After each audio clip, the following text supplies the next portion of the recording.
Hello बच्चों, let's see this question. Quartz is made of silicon and oxygen joined in a network arrangement that is similar to diamond, graphite, O2 और option 4 कह रहा है none of these। चलिए इस question को solve करते हैं बच्चों, और सबसे पहले तो ये देखते हैं कि इस क्वेश्चन को सॉल्व करने के लिए हमारे पास कौन से की कॉन्सेप्ट की जानकारी होनी चाहिए। तो देखो ये जो सवाल है बच्चों, ये हमारे पास क्वार्ट्ज के स्ट्रक्चर का सवाल है, तो क्वार्ट्ज के स्ट्रक्चर के बारे में पता होना चाहिए हमें। क्वार्ट्ज इज बेसिकली SiO2, ठीक है। और इसका स्ट्रक्चर जो होता है बच्चों वो नेटवर्क स्ट्रक्चर वाला होता है, नेटवर्क अरेंजमेंट होती है इसमें, ठीक। नेटवर्क अरेंजमेंट कैसे होती है वो मैं यहाँ पे थोड़ा सा बना देता हूँ आपके लिए। देखिए सिलिकॉन है, यहाँ पे ऑक्सीजन है, ये ऑक्सीजन वापस से किसी दूसरे सिलिकॉन के साथ ज्वाइंट होगा, इसके 4 बॉन्ड इस तरह से तो होते ही हैं। फिर यहाँ पर इस तरह से एक ऑक्सीजन होगा, ये किसी और सिलिकॉन के साथ जुड़ा हुआ होगा। फिर यहाँ एक ऑक्सीजन होगा, फिर यहाँ एक ऑक्सीजन होगा, इस तरह से ये जो है पूरा एक नेटवर्क बना हुआ होता है हमारे पास, ठीक है। ये इस तरह से नेटवर्क सॉलिड के स्ट्रक्चर में हमारे हमने बनाया है। जैसे इस ऑक्सीजन की अगर हम बात कर लें तो ये ऑक्सीजन फिर से किसी दूसरे सिलिकॉन के साथ इस तरह से जुड़ा हुआ होगा, है ना। और ये फिर इस तरह से, या फिर यहाँ पर इस तरह से इसकी अलग बॉन्डिंग होगी। तो इस तरह से एक नेटवर्क स्ट्रक्चर आपको देखने को मिल रहा है। ये किसके जैसा होता है, ये बनाते हैं। तो सबसे पहला ऑप्शन है हमारे पास ग्रेफाइट, सॉरी डायमंड।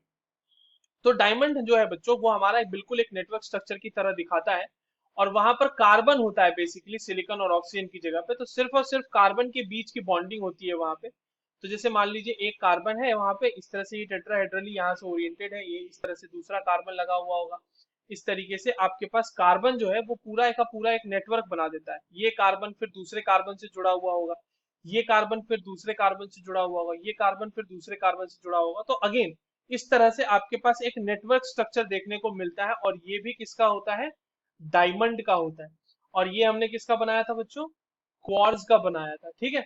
तो ये हो गई बात। अब आते हैं ग्रेफाइट पे। तो डायमंड के साथ तो नेटवर्क स्ट्रक्चर इसका मिल रहा है ना, आंसर तो वही होने वाला है, बट फिर भी दूसरा हम देखते हैं, ग्रेफाइट का देखते हैं।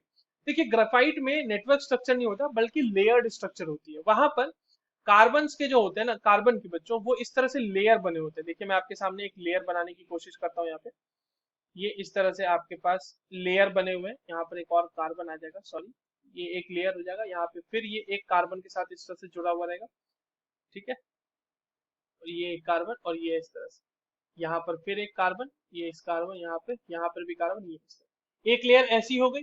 और इसके ठीक नीचे एक और लेयर ऐसी ही बनी रहती, ठीक है। इसके नीचे एक और लेयर आप इसी तरह से, मैं उसको अब कार्बन नहीं, मैं सिंपली इसको बॉन्ड लाइन नोटेशन से दिखा देता हूँ। तो इस तरह से इसके नीचे एक और लेयर जो रहती है बच्चों वो बनी रहती है।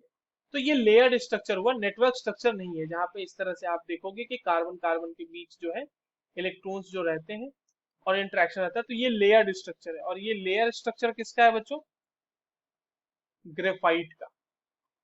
Now coming to O2। ना O2 का, तो O2 तो सिंपल मॉलिक्यूल है, ठीक है। O2 का तो सिंपल मॉलिक्यूल है, ऑक्सीजन ऑक्सीजन इस तरह से बॉन्डेड रहते हैं एक दूसरे से। इसमें कोई नेटवर्क स्ट्रक्चर अपने को देखने को नहीं मिलता। तो हमारा सही आंसर क्या हो जाएगा बच्चों इस क्वेश्चन के लिए, सही आंसर हो जाएगा option 1, that is graphite. I hope you understood this well, all the very best.